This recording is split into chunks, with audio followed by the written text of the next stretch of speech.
What's up, guys? Welcome back to another episode of Missflips. This is a continuation of last week's closet makeover, so if you haven't checked out that first part, make sure to check that out before you check this one out, because we are finishing out this project in this video and doing a full reveal at the end. So where we last left off, I had just finished out the skeleton of the closet and was just starting to put all of the trim.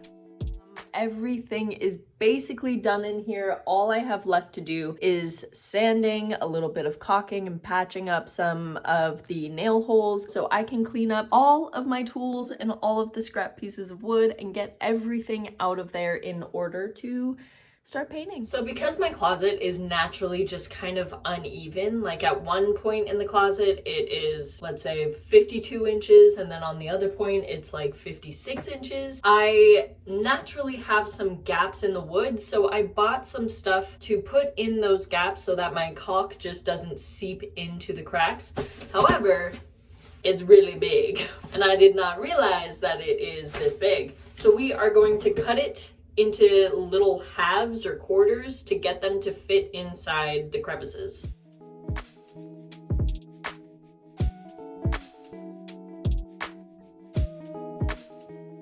To push the foam into the cracks, I used a drill bit from my pocket hole jig kit, and this worked really well just to get the foam into those narrow corners where my fingers couldn't push.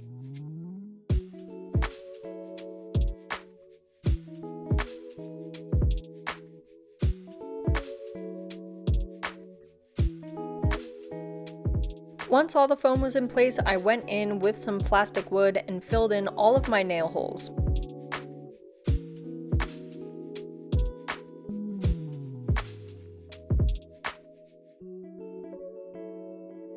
I used a sanding block to sand everything smooth where I had filled with wood filler, and then used my vacuum to suck all of the dust so that it wouldn't go all over my house.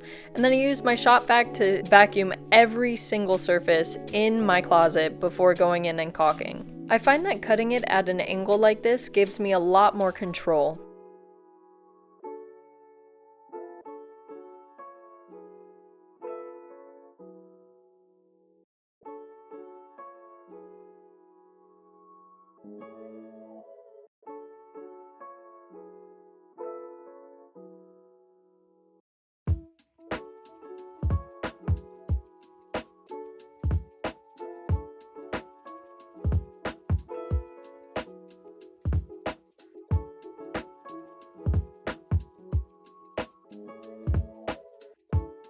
After removing the hardware from the dresser, I needed a way to still open the drawers, so I just put the screws back into place and then taped the back of them so they wouldn't fall out.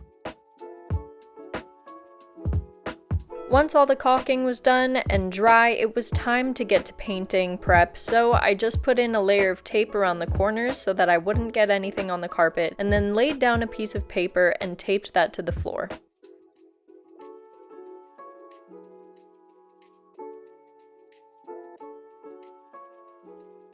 I'm using a Bare all-in-one paint that I got from Home Depot so that I wouldn't have to do a primer, saving myself a lot of time and money.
I ended up doing 2 full coats on the wall, and once all the coats were done, I went and put some tape along the edge of the closet build and then got to spraying.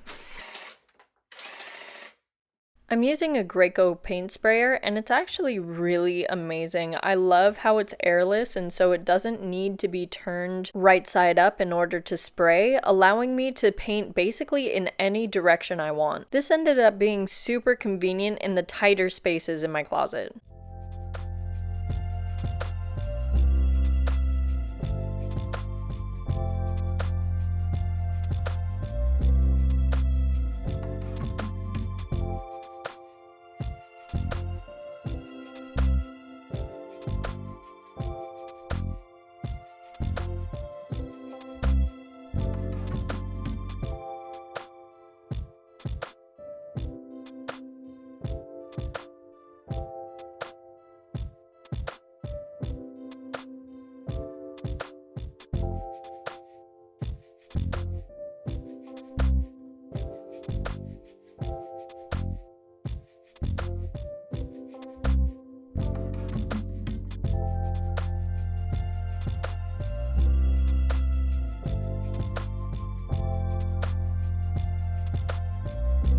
For the ceiling, I ended up going with this red color, and I actually really liked it once all of the clothes were in. I was a little hesitant at first when the closet was empty, but when it got all of the colors from the clothes, it actually ended up being really good and a nice pop of color from the kind of neutral green tones that the rest of the closet brings.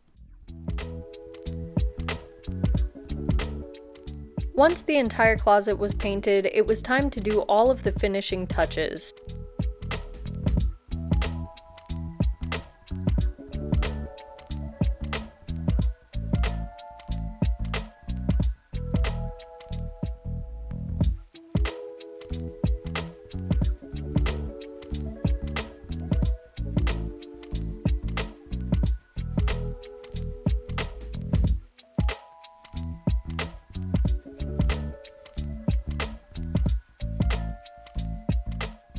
To make my closet rods match the hardware that I chose for the drawers, I just put some Rub and Buff onto this natural sponge and dabbed it into place. Since my clothes hangers are probably going to be dragging back and forth on the closet rod itself, I decided to only put it on either end and not on the rod in the middle.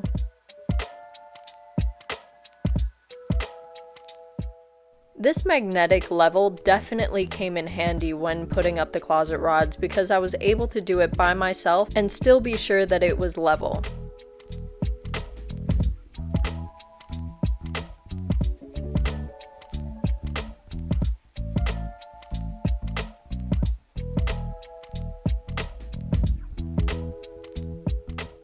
Before in my old closet, I used to put my work clothes that weren't quite dirty enough to go into the hamper but also weren't clean enough to go back into the drawer. I used to just throw them into a pile in the corner of my closet, and this rod will serve as a perfect place for me to hang those and make it look really nice.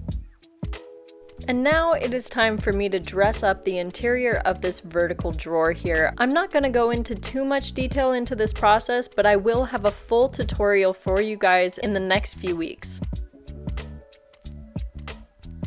As this video is coming to an end, I just want to say thank you so much to all of you guys for watching. I hope that you enjoyed this process as much as I did. Given that it was my first time ever doing a project like this, there's definitely some things that I would do differently looking back, but I hope that you can take all of the tips and tricks that I teach you in this video and apply them to your own DIY projects. Thank you again so much for watching and supporting my channel. Make sure to like and subscribe and do all those things so that we can stay a happy flippin' family, and until next time guys, stay flippin'.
here is so death trappy. treacherous.